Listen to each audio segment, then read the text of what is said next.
Welcome back.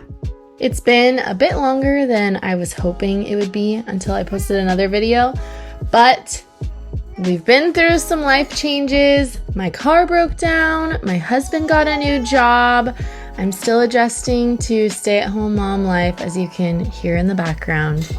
My husband and I actually bought a new camera for ourselves, so next video I'm really hoping that I can use that.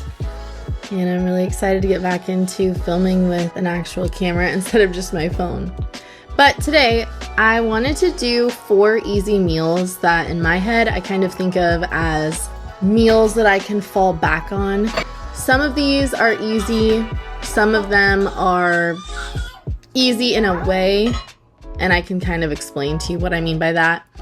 I feel like my outfits throughout this video show how easy the meal is in a way. So just excuse my pajamas. We were sick like all of April. I think so many people in our community and just in the United States had the same exact sickness of it lasts forever, won't go away, sore throat, cough, all the things. So that's why I'm wearing pajamas a lot in this video. Okay, first meal is a pot roast. I'm making one for my friend who just had a baby and one for us. And the thing that makes this meal not as easy as the other ones is there's a little bit of planning with the chuck roast. Taking it out of the freezer, making sure it's thawed. I have done this meal with a frozen chuck roast, I believe, or at least like it wasn't completely thawed. It was a little bit frozen. And I think I just turned up the temp and lengthened the time that it cooked.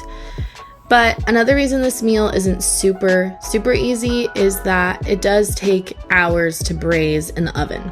But the reason that it is easy, in my mind at least, is you kind of just throw everything in the pot and shove it in the oven, and then when dinner comes, you serve it into the bowls. So it's not like you're making a side, you're not spending a bunch of time at the stove. It's kind of almost like sourdough, how for some people sourdough is really hard.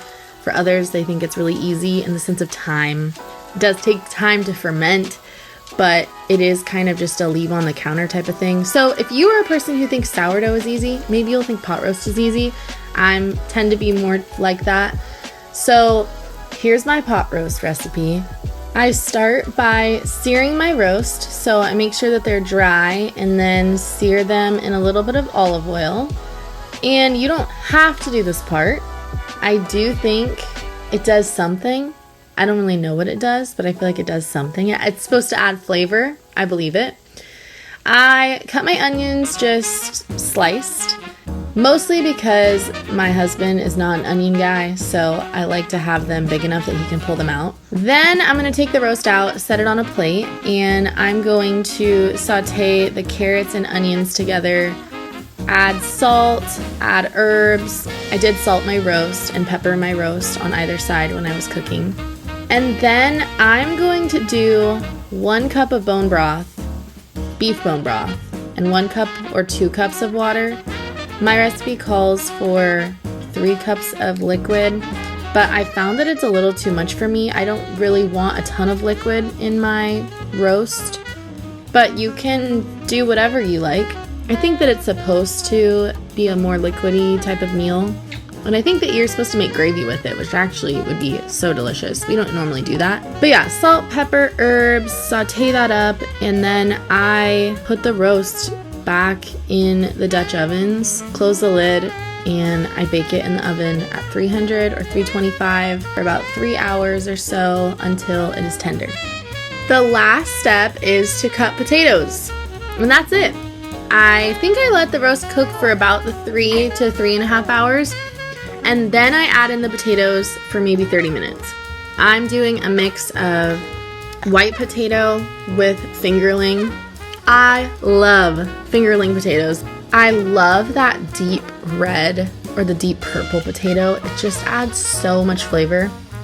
So I think a red potato would also be really good in here. You can also do russet. I find that the red and the white potatoes, or the yellow potatoes, excuse me, they hold a lot better, and I want more of like a firm potato.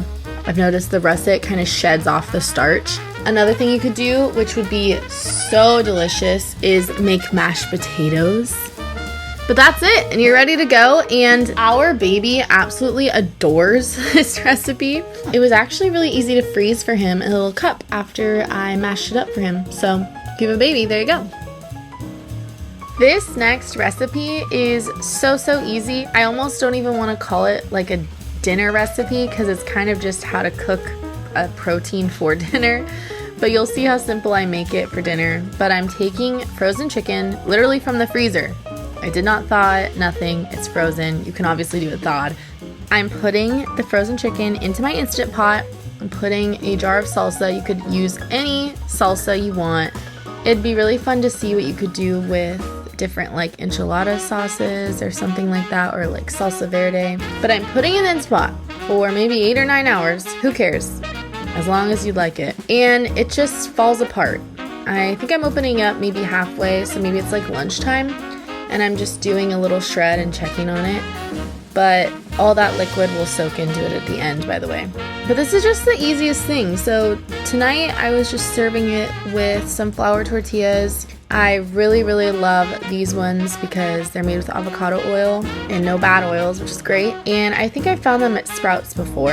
And I think Whole Foods also might have them. And then I'm just shredding some cheese, and we are having, I don't know if you want to call these tacos. To me, they're tacos. I'm doing tortilla, chicken and cheese, grilling up the tortilla, and that's it. Super simple. So good. Kind of hits all your things, right? All your protein, your carbs, your whatever. I don't know. You could do whatever you want with this. You could add sour cream, you could add avocado, but yeah, this is one of our favorite meals.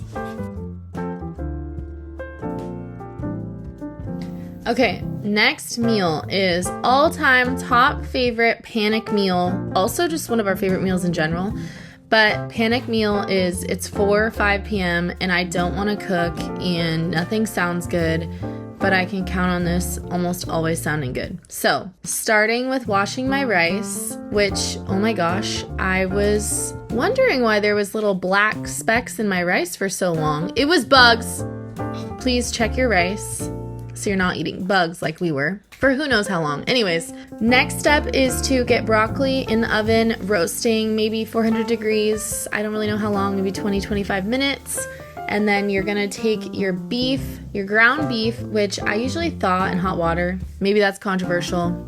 I've never gotten sick from it. Put the ground beef in your pan. I do some garlic, some ginger. You could totally do powdered garlic and powdered ginger.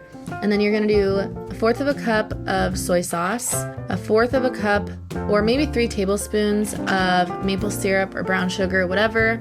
A little bit of sesame oil, add in your Korean chili flakes or just chili flakes. This meal comes together so fast. We love to top it with a fried egg with a runny yolk, and then you pop the yolk and mix it in your bowl. It is so good. I feel like it's so comforting to me for whatever reason. It also is just full of protein, healthy fats. You could do cauliflower rice if you wanted. I bet you could even do rice noodles or some sort of Asian noodle in this. Would be really good. But yeah, this is just all-time top favorite meal. I really cannot say enough how much we love this meal. And even though it is one of our panic meals, whenever I tell my husband it's for dinner, it's genuine excitement and love. And we probably have this like I want to say once a week, probably once every 2 weeks. Next up is chicken soup. You could totally make this chicken noodle soup, but we like to do potatoes instead. So start with carrots, onion, celery, dice those all up, throw it in a pot with some olive oil or butter or whatever fat you want. Saute those. You could add garlic if you want. I did add garlic today, but I think I do prefer it without garlic. And then I had some shredded chicken in the fridge. You could do this with chopped chicken breast or chicken thighs, whatever chicken you want, and add everything in the pot with some herbs, some salt, some pepper. And maybe this sounds super easy, but I had no idea this is how you made chicken soup. Maybe that sounds silly, but I just didn't know. So I thought I would include this. And of course we were sick when we were having this, and that was chicken broth that I added. This is just such a good meal, such a yummy, comforting meal, one of my husband's favorite. But I hope that this gave you some meal ideas, or you can try one of these. If you do, let me know in the comments what you think about them or things that you did to change it. But I hope you have a great rest of your week, your day, and I'll see you in the next video.